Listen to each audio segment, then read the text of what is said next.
Hi, welcome back. Last time we talked about interference, and we talked about how if I have two light waves, remember they're electromagnetic waves, that are interfering with each other, well, the electric field's a vector, the magnetic field's a vector. If they are in phase, then they're going to reinforce each other, and we're going to get an extra bright spot. We call that constructive interference, and that produces a bright fringe. On the other hand, if the waves are 180 degrees out of phase, well, then when they add together, we get nothing. And so we call that destructive interference, and that produces a dark fringe, a dark spot on the screen. So we learned that I could do this with a single beam if I have two slits. If I have two slits, then when that single beam hits, I'm going to get two effectively beams that are spreading out due to diffraction, like we saw with the water waves. And the difference then, what put them in or out of phase, simply depended upon the path length. And the path length that they travel, like where they started from, one might have a head start on the other, simply depended upon the angle that they had to move. The one that is going to be further off is going to have a longer path length than the one that's going to be moving straight towards it. So you might think that you always have to have two slits in order to get this kind of interference. And it turns out you don't. We can do that with a single slit. And that's a little weird if you think about it. But if we bring it all the way back to what we talked about when we first started talking about waves and interference and diffraction and all that, we had a single wave with one aperture, and we saw that the wave would bend as a result of that. So we're going to apply what we've learned there to explore the concept of single slit diffraction. Let's get started. All right, so let's start and see if we can figure out how we could get interference from just a single slit. So here we've got just one slit, and we're only considering the wave emitter that's going to be in the center here and then one that's on the edge. Now remember, there are infinitely many. We decided that that was true when we were figuring out how that wave was actually bending around corners and things like that. We'll look at the rest of those little emitters in just a second. But to keep it simple, let's start out with just this first one. I'm going to blow up our picture here like we've done before. So here's that angle theta, which remember is also the angle to the screen. So if this is the distance to my screen and this is the distance to whatever fringe I'm interested in, that angle theta and this angle theta are going to be the same. And again, if you're not sure why that's true, step through the right triangles and you'll see why it has to be the same. Okay, now in this case though, my entire slit width is A. That's what we've drawn here. It's a little bit harder to see. Now, we're going to continue to use D to mean the separation between any two multiple slits. So for example, when we had this case where I had two slits, we called D to be that distance in between the slits. But we considered the slit spacing to be very, very small compared to the distance between the slits, and that's almost always the case. In this case, though, I only have one slit, so I can't ignore the width of the slit. So that condition of A being much less than D can't hold because D is not even there. So when we're looking at our triangle then, remember that this, which we've called X before, was the path length difference. And that was what was going to determine whether we had a bright fringe or a dark fringe. So if this is now A over 2, because I'm only going to take half of that slit width. And in just a minute, we're going to do 1/4 and so on and so on. And we'll come from that. So there's my waves coming out. And we'll say that these two have the same length. And so therefore, they only differ by this path length X that we've drawn here. All right.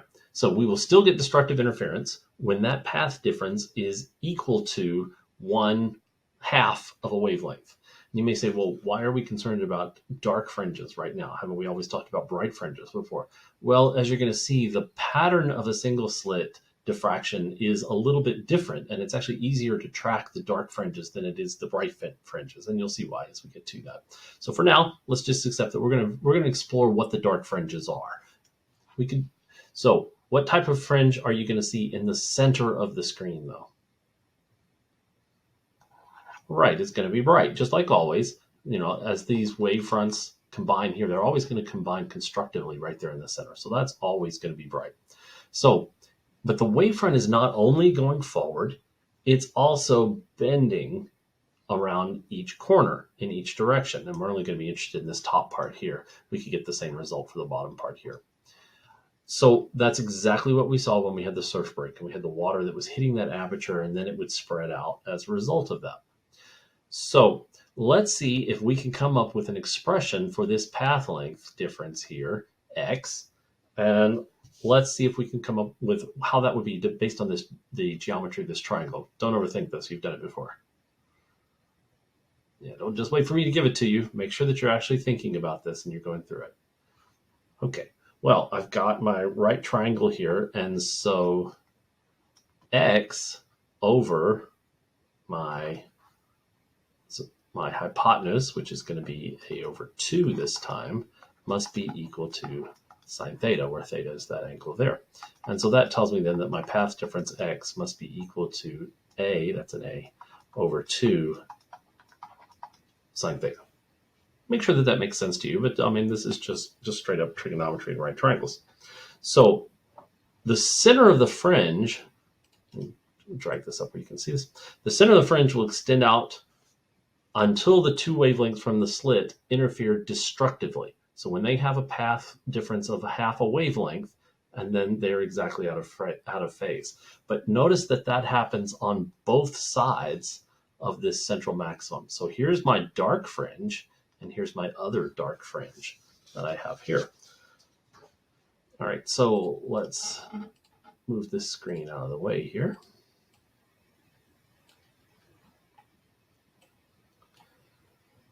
So when the wavelengths are exactly at 180 degrees out of phase, then what type of fringe do we get?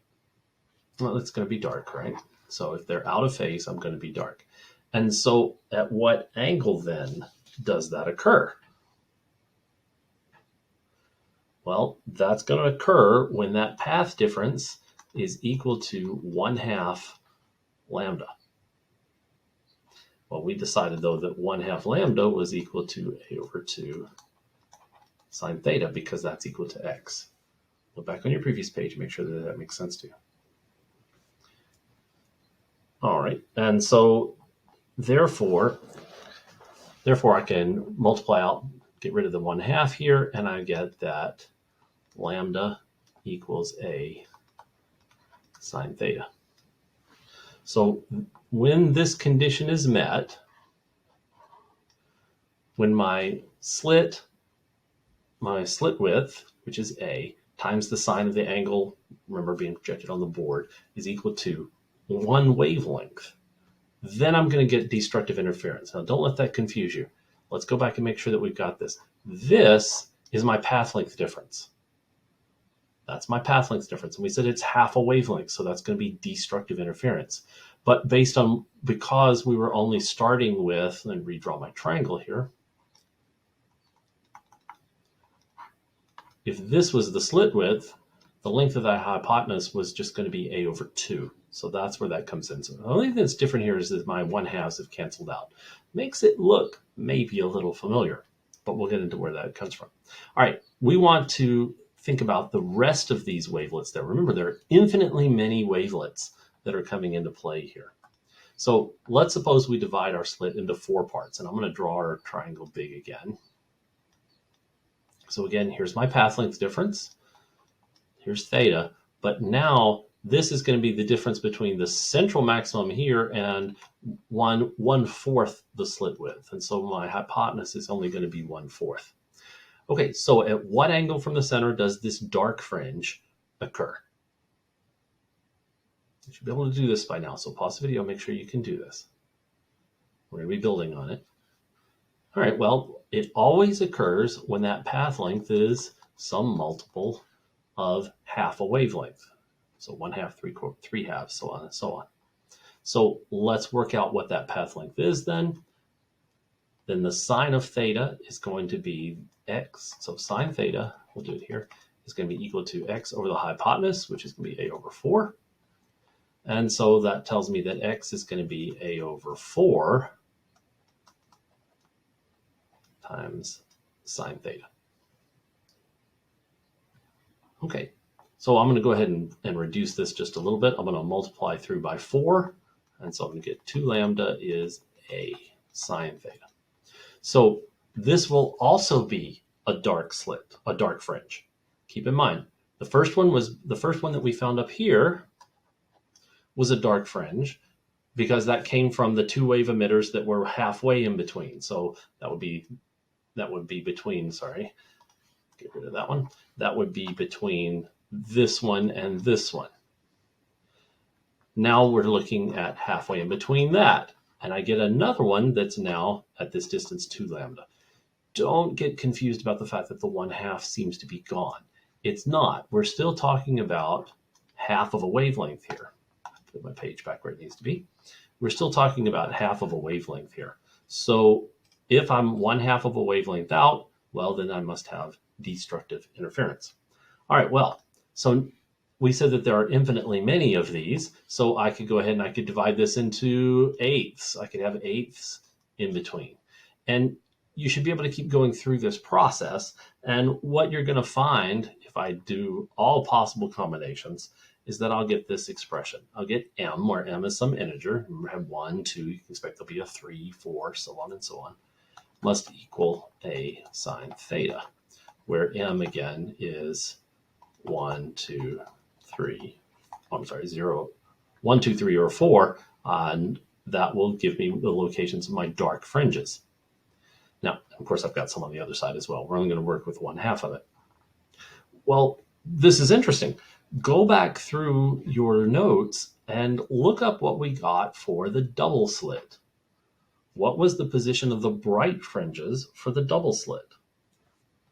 Well, you actually got this, where m was 0, 1, 2, 3, and so on. So the two forms of the expressions look exactly the same, but the symbols are different. D in this case is the spacing between the two slits, whereas A was the width of a single slit from that. So this gets a lot of people confused, even more so because, let's do it in red so everybody can see it, this is the location of our dark fringes, whereas this is the location of our bright fringes. So you've got two equations that have a very similar form but are talking about very different things. Okay, now that we have that, we can plot that. We can plot what that looks like we've done before. And again, I'll move this out to the side. When you do that, you're going to get something that looks like this. So remember that we were plotting the position to the dark fringe. So I went from the center to that first dark fringe. And then I could do that in the other direction. That would be my m equals -1 to that dark fringe. Well, in between the dark fringes must be a bright fringe. And so this is something that's different. This is the double slit case, and you see that I have all of my fringes are the same width. All of my bright fringes are going to be the same width. Here, though, your central bright fringe is twice the width of all of the rest of them. And that's because we're getting that distance on either side. We're getting that same distance on either side. So this is why it's easier to plot the dark fringes and then say, okay, here's the dark fringes, and I know the bright fringes must be halfway between them. Because I have a nice regular pattern. Let me erase my extraneous lines here. All of my dark fringes are going to happen on this nice pattern as I move away from that central bright fringe. This was 0, which remember was not a bright fringe, so we couldn't include that. But all of the rest of these are going to be nice and even, and so I can describe them by a nice, easy to work with algebraic trigonometric expression with that. Okay, so the key difference that we're going to see here is that for a single slit diffraction, you're going to have that very large central bright fringe, whereas for the double slit diffraction, all of them are going to be the same width across, whereas this one's going to be double width. All right, so let's do an example. Let's see if we can figure out how to determine where these fringes are actually occurring. And let's scroll up so we can see the scenario. So we've talked about how sound is diffracted even through a single slit, like a doorway, that aperture. That was one of the first examples we gave. If you're talking, that sound can bend around it too. Light can bend around it too. However, it's so small that you're not likely to see it with your naked eye. So let's see if we can figure out where the next what the difference is between the first and the second bright fringe are going to be. So the central bright fringe and the first order bright fringe. Now remember, I want bright fringes. But the trick to this whole thing is we try to figure out where are my dark fringes, and then my bright fringe will be in between those. Drawing a diagram is critical for this. It's really almost impossible to see what's going on unless you draw that diagram. So our scenario then is we want to find the distance between the central and the first order bright fringe. So let's draw us a picture so we can see what that's going to look like. So this is my 0, this is my central. I'm going to have this be my bright fringe, my central bright fringe, and here's my next one, and my next one, and then here's my next one, and my next one. But remember that for a single slit, I can only easily find the positions of the dark fringes using our expression. So we're going to find this and this. So this would be our m equals 1 dark fringe, and this would be our m equals 2 dark fringe. But what I actually want is, what is the distance from here to here? So between the central fringe and here. Well, hopefully you can see that this distance, this occurs halfway in between these two. So if I get the distance from here to here, and I get the distance from here to here, then my total distance that I need, my total distance from my central fringe to the first bright fringe must equal, we'll call that x1, the distance to my first dark fringe, plus halfway between my first and second dark fringe. So that's going to be x2 minus x1 divided by 2. So 1/2, some people like to see it written this way, 1/2 the distance between x2 and x1. So that's how we're going to have it set up. So what I'm going to need to do, this is telling me, looking at the picture, I need to find x1, and then I also need to find x2. And then that will give me the final thing I'm looking for, which we'll call x. Again, really important that you draw that picture and you think through this before you try to set this up. Because as soon as you start trying to work with the equations, you're going to get lost, and odds are you might put in just the first order and you might put in the second order, and that's just not going to give you what you're looking for. All right, so let's go to a scenario then. We'll drag this to the side here. And let's define our symbols very carefully. All right, so for our summary, we're going to find the distance x1 to the first dark fringe, and then we're going to find the distance x2 to the second dark fringe, and then my distance to my first bright fringe must be x1 plus half of x2 minus x1. Okay. All right, so let's define our quantities then. So first thing we want to think about is we're told that the distance to the screen, and you can refer back to the previous page to get this, distance to the screen is going to be 3.5 meters.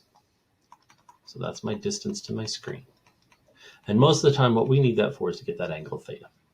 And I am told that the width of the doorway, D, is going to be 0.6 meters. So this is the width of the doorway. Now I'm using D. You might actually like it better if I used A for that. So instead of calling it the distance, because remember, D, we decided we were going to talk about D being the distance between any two slits, but I only have one slit here. And we said, okay, well, let's use A to be that slit width. Don't get lost in the symbology. It can be anything you want it to be. As long as you've defined it here very carefully, it's not going to be a problem either way. Okay, we know that the wavelength of light, we're going to use 520 nanometers. And of course, visible light has all of the different wavelengths, but that's pretty much in the center. So this is going to be the wavelength of our light wave that's going through the doorway. And so the position of x1 we don't know.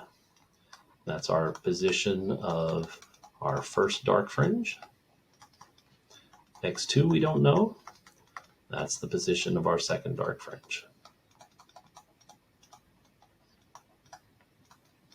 And then x is what we want to know, and we're going to define that to be the distance from center to our first bright fringe. Okay. All right, so let's look at some of our equations. So we need an equation for each one of these fringes. There's really two problems that we're working here. So if you think about dividing your paper in, my first order fringe is going to be 1 times lambda equals a sine, and then the angle to that one. So I've introduced a new symbol here. So theta 1, we don't know what that is, but we know it's in degrees, is the angle to our first dark fringe. And that's the angle on the screen, the angle from straight over to the screen. Over here, I've got my second order dark fringe. So I'm going to multiply 2 times lambda, and that must equal a sine theta 2. So here we define that symbol as well.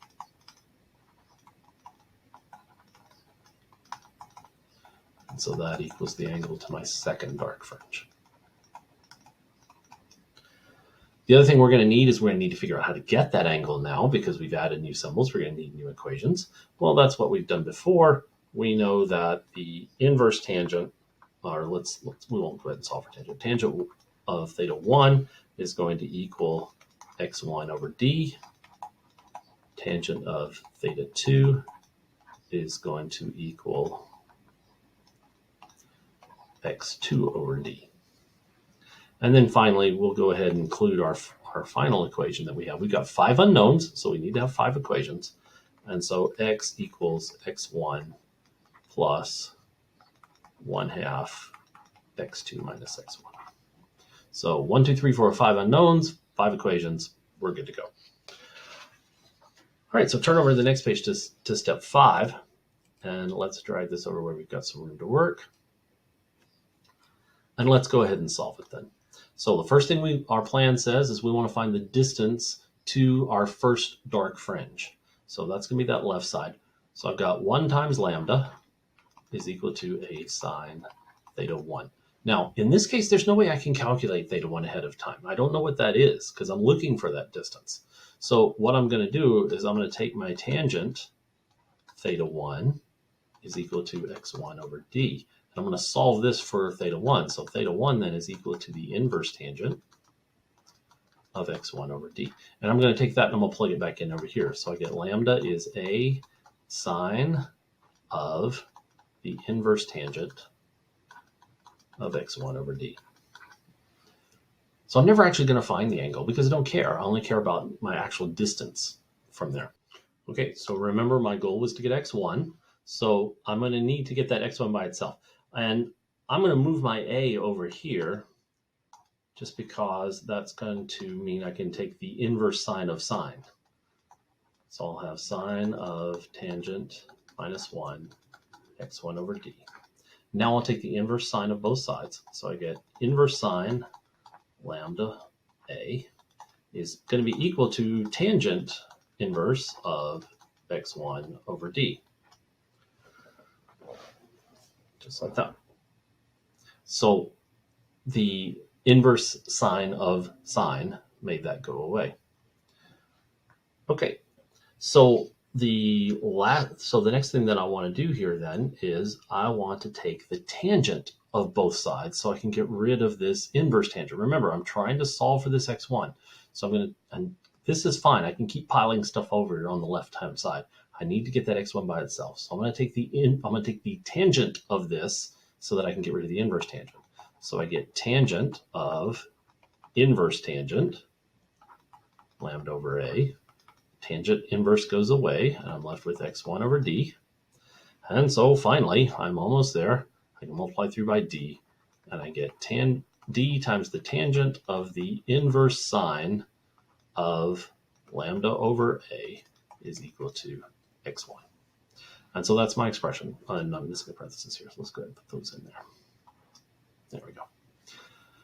Okay, I have all of those values. I have everything that I need. So if I plug that in and I plug in my numbers, then I'm going to have 3.5 meters times the tangent of the inverse sine of 520 times 10 to the minus 9 meters divided by my slit width, which we decided looking up here was 0.6 meters.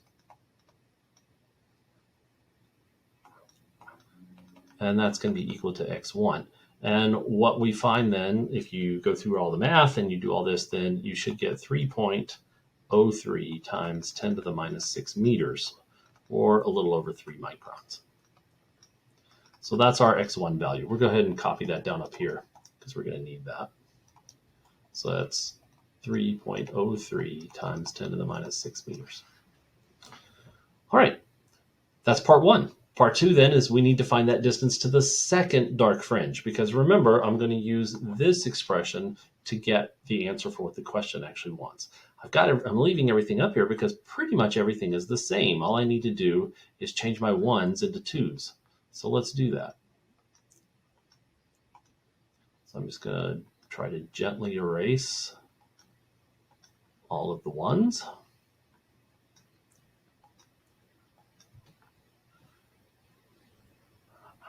And then we'll get rid of this last one so that we can work it all out together. Now, probably worthwhile for you to go ahead and copy it down in another space. But you see that now I've got my second equation, this one right here. And now it's going to be sine of theta 2. So tangent of theta 2 is x2 over d. This then becomes x2. Theta 2 is going to be x2 inverse tangent. And then that becomes x2. And that's an x2. And we go through the identical steps. But so now let's be careful. I should have a 2 here. As I multiply through, that's going to give me a 2 up there. Then I'm going to take the inverse sine of both sides. So I've got a t here, a 2 here. Let's just walk through the whole thing. And now finally I'm going to take the tangent of both sides. And that's what I have. So everything's going to be basically the same, except I'll end up with this extra 2 in front of my lambda here.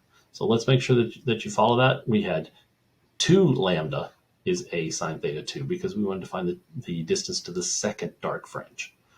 So my angle here still is theta 2 is going to be x2, that position on the screen for my x2, for my second dark fringe. So this is 2 times lambda. I'll plug this value in for theta right here. That's what went here. Brought my a to the other side so that I have this. And then I took the inverse sine of both sides so that I could get rid of this term right here. Then finally I took the tangent of both sides so I could get rid of this term and then multiplied it out. So doing that then, doing the math, I get 3.5 meters again times the tangent of the inverse sine of 2 times my wavelength, which is going to be 2 times 520 times 10 to the minus 9 meters, divided by my aperture size is the same, 0.60 meters. And when you do all of that and you work out the math, I got 6.06 times 10 to the minus 6 meters, or 6.06 microns.